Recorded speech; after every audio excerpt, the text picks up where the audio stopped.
Omega 3 fat అనేది 1.1 gram ఒక రోజుకు మనకు కావాలి. ఇది హెచ్డిఎల్ గుడ్ కొలెస్ట్రాల్ని పెంచడానికి, గుండె ఆరోగ్యాన్ని రక్షించటానికి, బ్రెయిన్ మెమరీ బాగా పెంచటానికి, మరి ఇంటెలిజెన్స్ మామూలుగా తర్కం చేసే కెపాసిటీని పెంచటానికి ఒమేగా చాలా మంచిదన్నమాట. అలాంటి ఒమేగా రిచ్ సీడ్ వాల్నట్ అనుకుంటారు. వాల్నట్ కంటే కూడా ఒమేగా ఎక్కువ ఉన్న సీడ్ అవిసె గింజలు.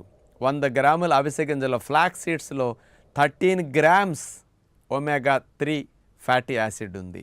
కాబట్టి ఇలాంటి అవిసె గింజల్ని దోరగా వేపించి ఒట్టిగా తినండి. అవిసె గింజలను పొడి చేసుకుని వేపిన తర్వాత సలాడ్స్లో, ఫ్రూట్స్లో, మొలకల్లో చల్లుకోండి. ఒమేగా 3 ఉన్న అవిసె గింజల్ని వేపిన తర్వాత అచ్చు పట్టుకుని లేకపోతే ఉండ చేసుకుని ఉండ తినండి. కారపొడి కొట్టుకుని తినండి. ఈ రూపాల్లో ఒమేగా కోసం అవిసె గింజలు వాడితే మంచిది.